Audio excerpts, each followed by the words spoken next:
ഇപ്പോൾ അവിടെ കൂടുതൽ ആളുകൾ, അതായത് നേതാക്കളടക്കം ആരൊക്കെ എത്തിച്ചേരുന്നുണ്ട്?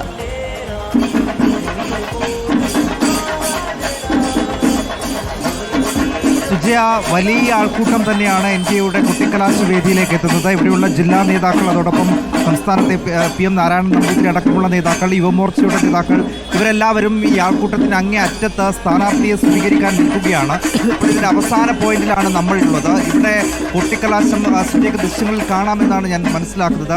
വലിയ ചെണ്ടമേളങ്ങളുണ്ട്, പാറിപ്പറക്കുന്ന ബലൂണുകളുണ്ട്, ഒരു വശത്ത് മുത്തുക്കുടകളുണ്ട്. അങ്ങനെ വർണ്ണാഭമായിട്ടുള്ള ഒരു കുട്ടിക്കലാശം തന്നെയാണ് ഇവിടെ ഒരുക്കിയിട്ടുള്ളത്. മൂന്ന് മുന്നണികളും അവരുടെ ഒരു ശക്തി പ്രകടനമായി തന്നെ കുട്ടിക്കലാശം മാറുന്നു. BJPയെ സംബന്ധിച്ച് അവരുടെ ഒരു അഭിമാന പോരാട്ടം നടക്കുന്ന, ഇത്തവണ എന്തു വന്നാലും പാലക്കാട് ജയിക്കും എന്ന വാശിയോടുകൂടി അവർ മത്സരിക്കുന്ന മണ്ഡലം.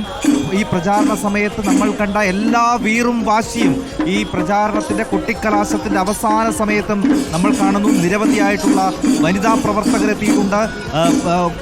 മണ്ഡലത്തിൻ്റെ പല ഭാഗങ്ങളിൽ നിന്നും, ജില്ലയ്ക്ക് പുറത്തു നിന്ന് വരെ പ്രവർത്തകർ എത്തിയിട്ടുണ്ട്. എല്ലാവരും ഒരേ സ്വരത്തിൽ പറയുന്നത് ചിട്ടയായ പ്രവർത്തനത്തിലൂടെ, അടിത്തട്ടിലടക്കം നടത്തിയ പ്രവർത്തനത്തിലൂടെ ഇത്തവണ കൃഷ്ണകുമാർ വിജയിക്കും എന്ന് തന്നെയാണ്. സന്ദീപ് വാര്യരെ പോലുള്ള നേതാക്കൾ വിട്ടുപോകുന്നു. അല്ലാതെ ഉയർന്നു വന്ന മറ്റ് വിഷയങ്ങളൊന്നും തങ്ങളെ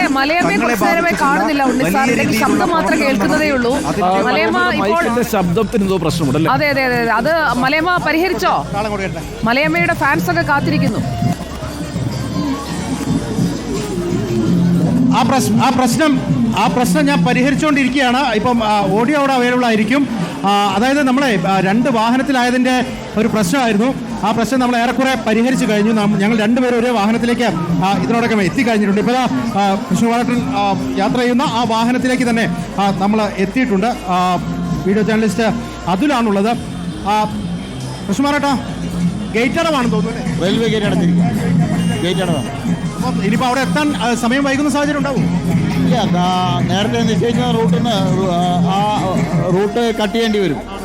ആ റൂട്ട് തൽക്കാലം കട്ട് ചെയ്തിട്ടാണെങ്കിലും പെട്ടെന്ന് എത്തും. അഞ്ചരക്ക് എത്തണം എന്നുള്ളതാണ്. അതാണ്, അതായത് ഈ നേരത്തെ നിശ്ചയിച്ച റൂട്ടുണ്ട്, ആ റൂട്ട് ഒന്ന് മാറ്റി പിടിക്കുകയാണ്. കാരണം സമയത്തിൻ്റെ പ്രശ്നമുണ്ട്. അതുകൊണ്ട് ഒരു ഗേറ്റ് അടവ് കൂടി വന്നതുകൊണ്ട്, റെയിൽവേ ഗേറ്റിൻ്റെ അടവ് കൂടി വന്നുകൊണ്ട് ഇനിയിപ്പം ഒലവക്കോടേക്ക് എത്തും. ഒലവക്കോട് നിന്ന് പിന്നീട് നേരത്തെ നിശ്ചയിച്ചതുപോലെ ഈ മേഖലയിലേക്ക് എത്തുക എന്നുള്ളതാണ്. ഈ കൽമണ്ഡപം മേഖലയിലേക്ക്, NDAക്ക് നിശ്ചയിച്ചിട്ടുള്ള മേഖലയിലേക്ക് എത്തുക എന്നുള്ളതാണ്. നമുക്ക് ആ ദൃശ്യങ്ങളിൽ തന്നെ കാണാൻ സാധിക്കും. അങ്ങ് ഏറെ ദൂരേക്ക് ഇരുചക്ര വാഹനങ്ങളിൽ പതാകകളൊക്കെ എന്തിക്കൊണ്ട് പ്രവർത്തകരുണ്ട്. നേരെ പുറകുവശത്തെ കാഴ്ചകളിലേക്ക് കൂടി ഒന്ന് പോവുകയാണെങ്കിൽ നമുക്കിവിടെ NDAയുടെ കൗൺസിലേഴ്സിനെയൊക്കെ കാണാൻ സാധിക്കും. അവരെല്ലാം തന്നെ വളരെ സജീവമായി കൊണ്ട് നിൽക്കുന്നുണ്ട്. പിറകിലേക്കും നിരവധിയായ പ്രവർത്തകർ ഇവരിൽ ആരൊക്കെയോ അല്ലേ കോൺഗ്രസിൽ പോകുമെന്ന് പറഞ്ഞത്? വനിതാ കൗൺസിലർമാരാണ്. അതെ, ആ കോൺഗ്രസിൽ പോകുമെന്ന് പറഞ്ഞ കൗൺസിലർ ഈ വാഹനത്തിൽ തന്നെ 2 കൗൺസിലേഴ്സ് ആട്ടോ. അതിൽ ഞാൻ ആ 2 കൗൺസിലേഴ്സിനെ ജസ്റ്റ് ഒന്ന് കാണിച്ചിട്ട് പോകാം. സാബു ചേട്ടാ, ആളുകളൊന്നും. ഞാൻ സാബു, എൻ്റെ പേര്. എന്റെ പോവാൻ ഞാൻ വിളിച്ചിട്ടെന്തേ പോവാ? ഇന്നലെ വരെ നിങ്ങളൊക്കെ പറഞ്ഞ സാബു ഗോപാലിന്റെ പത്രസമ്മേളനം. ഞാനൊരു സ്വയംസേവകനാണ്. മരിക്കുന്നവരെ സ്വയംസേവകനായിട്ട് മരിക്കാൻ ആഗ്രഹിക്കുന്ന ആളാണ്. എൻ്റെ അടുത്ത് ആരും സംസാരിച്ചിട്ടില്ല, അങ്ങനെ ഒരു ചിത്രം ഉണ്ടായിട്ടില്ല. റിപ്പോർട്ടർ അല്ല കേട്ടോ പറഞ്ഞു, വേറെ ആരൊക്കെ ആയിരിക്കും പറഞ്ഞു. അതറിയില്ല ഏത് ചാനലെന്നല്ല. ഞങ്ങൾ ചാനലിൽ സംസാരം വന്നു. ഞാനാണ് സാബു. അപ്പോൾ ഇതാണ് പറയാൻ കാരണം. ആ സാബു ഞാനാണ്. പക്ഷേ കേസി വിളിച്ചിട്ടില്ലേ? കേസി എന്നല്ല, ഒരു കേസിയും വിളിച്ചില്ല. ഒരു കേസി VC വിളിച്ചിട്ടില്ല. കേസും പിടിച്ചിട്ടില്ല. ഒരു കേസും എന്നെ വിളിക്കില്ല. എന്നെ അറിയുന്ന ആൾക്കാർ അങ്ങനെ വിളിക്കില്ല. ഞാൻ സംഘത്തിന്റെ സ്വയംസേവകനാണ് 100%. ഒന്ന് സാബു ആണ്, ശ്രദ്ധിക്കണം. ഒന്ന് സാബു നമ്മളിപ്പോൾ കണ്ടു കഴിഞ്ഞു. മറ്റൊന്ന് ഇതാ രാവിലെ നമ്മൾ കാണിച്ച പ്രിയ അജയനാണ്. പ്രിയ ഇവിടെ ഉണ്ട്.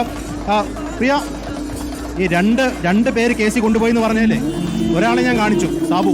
മറ്റൊരാള് ഞാൻ അതിന്റെ മറുപടി ഇന്നലെ തന്നെ ജനങ്ങൾ മറുപടി പറഞ്ഞു കൊടുത്തോ?